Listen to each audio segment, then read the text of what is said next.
Welcome to Real Estate in Real Time. I'm your host, Woody Zimmerman, here with Mark Skabowski of Remax Lakes, and welcome to the show. Here we are. Good morning. Good morning. And last week we talked about renting versus buying, and we gave the positives and negatives. I mean, for everything, for both sides of it. We did, and there's definitely positives on the buy side. There can be for some folks positives on the rent side. Mm-hmm. So if you are in the more I want to buy side, this week's show is for you. Okay.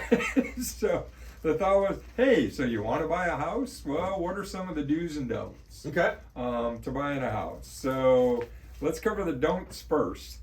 The don'ts. Yeah, that's a good place to start. The don'ts. So these are things, remember, these are do not do. And Okay. why am I saying these? Because I hear it all the time. I see it all the time. Mm-hmm. Do not look at a home without a pre-approval. Oh, yeah, that's a big one. And the whole thing is, with the market as fast as it still is, there's not a lot of inventory. There's still multiple offers in certain price ranges.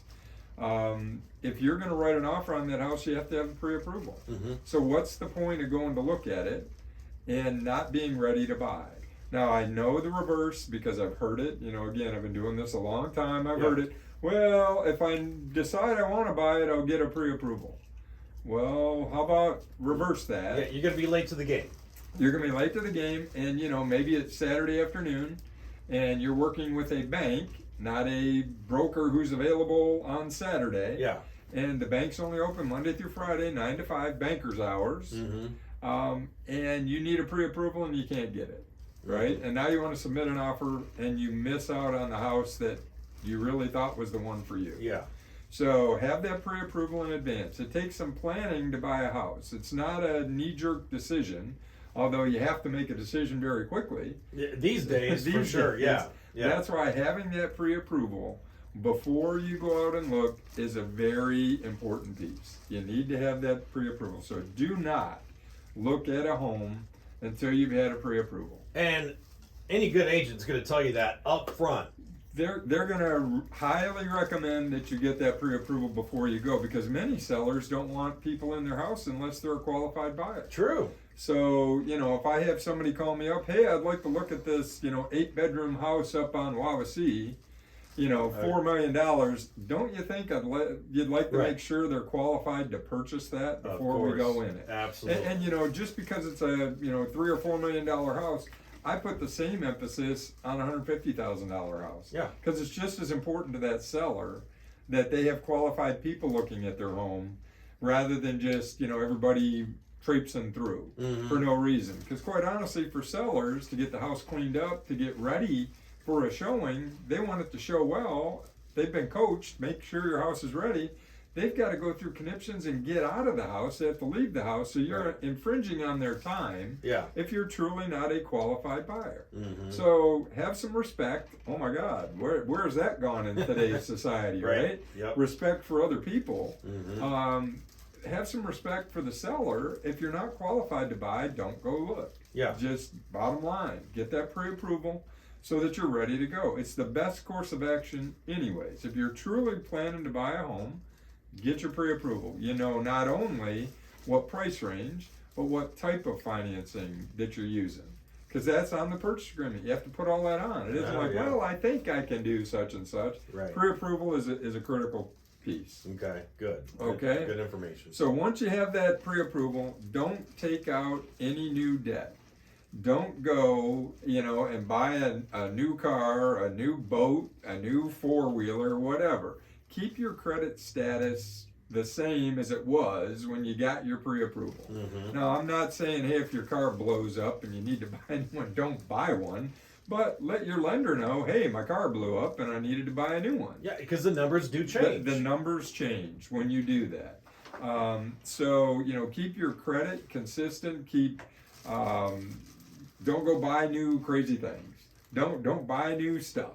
Not on credit. The flip side of that, even paying cash. If the lender has looked at your cash reserves and you had, $5,000 in the bank, and now you took that $5,000 out and went and bought something, paid cash for it, which is great. You didn't do it under credit, but the lenders considered that $5,000 in your pre-approval as far as cash reserves when it's all over.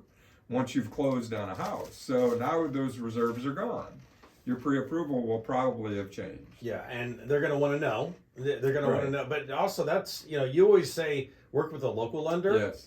And so I guess we're falling into some of the do's, but so sorry about that. But you always say work with a local Yeah. lender, but it's good to have that relationship so you can say like, hey, of that $5,000 in there, I'm going to spend $2,500 on blank because I need Right. I need whatever. Right. You know. And it isn't like you're asking their permission.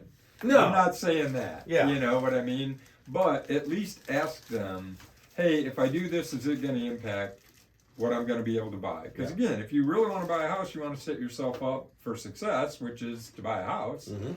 and you don't want to do anything to submarine that. Okay. So talk to that lender and get their insight into those things. Okay, we're talking about the do's and don'ts of buying a home. So more on this coming up next. You're listening to Real Estate in Real Time. Welcome back. You're listening to Real Estate in Real Time. I'm your host, Woody Zimmerman, here with Mark Skowalski, and we're talking about the do's and don'ts of buying a home. And right now we're in the don'ts. We're in the don'ts. We're spending a lot of time on don'ts. Yeah, You we think are. I've experienced these? Well, it's like you're a teacher. You're a teacher, and it's like every year a teacher teaches the kids, the same thing. But Yes. it's like, rinse and repeat. It's like Yeah. shampoo, rinse and repeat. Rinse and repeat. So don't drain your savings accounts. Don't get any new credit. Add to that, don't change jobs. Oh, yeah, right. Don't change jobs. Now again, I'm not telling you if you don't have an opportunity for something, better to not do that. That's not what I'm saying. But if you're going a lateral move, same type of thing, or if you're changing careers completely, I was a school teacher, I'm gonna go and be, a janitor. Totally different fields. Yeah. If you're going to do something like that, again, talk to your lender. Even if the income is the same, the bank may need to have, 2 paychecks at your new job, at your new field to re-approve you as you go. Okay. So, and I'm not saying, hey, if there's a better opportunity for you and your family, whether it's lifestyle, whether it's finances, I don't care. Just again, communicate with that lender. You're not asking permission, but you just, hey, how does this impact? I get calls every day about people, hey, how do I get my credit score up? How do I this? How do I that? Intuitively you'd say, well, pay off credit cards and your credit score will go up. Well, in fact, sometimes you pay off credit cards and your credit score goes down. Yeah, because then you don't have credit. So to Right. And I'm not an expert on those credit pieces. Mm-hmm. I'm an expert on buying and selling houses. Yeah. But I'm not an expert on the credit. I know enough to be dangerous, but I'm also smart enough to say, talk to the people that are the experts, talk to your lender, right? I mean, I don't want to give you bad advice that's going to submarine your, chances to purchase if that's what you want to do. Yeah. So I'm going to repeatedly send you to your lender. If you ask me, I'm going to say, you know what, you need to talk to your lender. That's more their question than mine. Yeah. Right? That's not anything related to what I'm an expert at. You need to talk to a lender. So along with don't change jobs, don't quit your job. Right. Right? So if you are close to retirement, and I just had this experience here recently. I had a client that retired in March. And for whatever reason, his retirement benefits are just taking a little bit of time to get in the mix. I don't know. I don't know all the ins and outs of it. Yeah.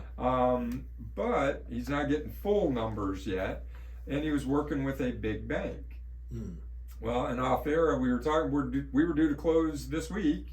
Yeah. And we did not close because the big bank couldn't figure out what to do with their income level because it had changed from where they were to into the retirement mode. Yeah. So fortunately, I had some discussion with them, and yes, you heard me right. We were going to close this week, and they changed lenders just prior to closing to a local lender. Oh. Which is actually a good thing. I wish they'd have done it earlier. Yeah, right. But they came in with their lender. It was a big bank, big bank. Hey, they should be great. They've had a relationship. They can't handle changes very well. At least that's been my experience. Maybe it's the loan officer we're working with. Maybe it's the loan products that they have. But the client is now switching to a local lender, and I'm telling you, things are hopping. So even though, we missed the close date, we'll extend the closing, but working with that local lender, he at least could have the discussion and explain how and why. and the local lender came up with a plan that would get them the property that they wanted to buy. That's good. So, Because I've worked with big banks before, and I feel like, when they see your paperwork and they're not happy with it, and then boom, you get moved to the back of the Yes. list, and it's not until they work through, the rest of them right. before they're going to answer you. You know, they're very good at cookie cutter, Mm-hmm. but anything that's outside the lines, I think that's where the bigger banks Mm-hmm. don't do so well. Yeah. Again, it's just But they have personal volume. perspective. They have They volume. have volume. They've got a lot of people that do it. And if you are, true blue, no oddball stuff, no uniqueness at all with your loan, they can take care of you. Now, as a client, communicating with them, because you don't know who you're going to talk to, you might talk to 5 or 6 different people along the way. Right. That's where working with someone local is. You've got one person to reach out to. Mm-hmm. Maybe you have 2. They're them and an assistant, but at least you have somebody looking out for you as you go. Yeah, it definitely helps. So that all dropped into the don't quit your job part, but Yeah. Don't make unsubstantiated large deposits into your account. The fact that you took it out of the mattress and put it into your checking account, the bank needs to verify where those funds came from. Mm-hmm. Why do they need to verify where those funds came from? They're checking to see if you got a loan from somebody Yeah. in order to buy, Mm-hmm. right? And there's nothing wrong with getting a gift, Mm-hmm. so to speak, but taking out a loan from someone to buy a house is just like going and buying a new car, right? You've created new debt, but you can get gifts, which would require a gift letter. And your lender will talk you through those pieces. Yeah. But just any of those big deposits that you make, you're going to have to provide bank statements to your lender so that they know where the funds have come from. They see the ebb and flow of your bank accounts, because Mhm. that's one of the things. So we covered a lot of don'ts. Yeah, we sure We did. covered a lot of don'ts. So next week, maybe we'll cover some do's. Okay. What do you think about that? I think that sounds good. There is a lot of don'ts in the don't category. There's a lot of don'ts that are out there, and again, you're welcome to do whatever you want to do. Don't take my advice, that's okay, right? Yeah. Don't take my advice, that's okay. Probably should do it, but All I can tell you is I've experienced these things, Yeah. and there have been some very unhappy campers because of these things. So that's what we're passing on. We're sharing the experiences that I've had with folks that have done some things along the way through no fault. I mean, Mhm. and there was no harm intended there. They just did it, and it didn't turn out well. yeah, for them. right. Yeah. So Okay. I mean, 'cause bottom line, we want to get it to the closing table Yes. and all that. All right. Here's something I need to do on. I do need your information. you do, so the website's lakes-realtors.com. Phone number is 574-834-1233. Can always email me at markskabowski@remax.net. All right. Very good. We're going to be talking about dues to buying a house next week. You've been listening to Real Estate in Real Time. Have yourself a wonderful weekend.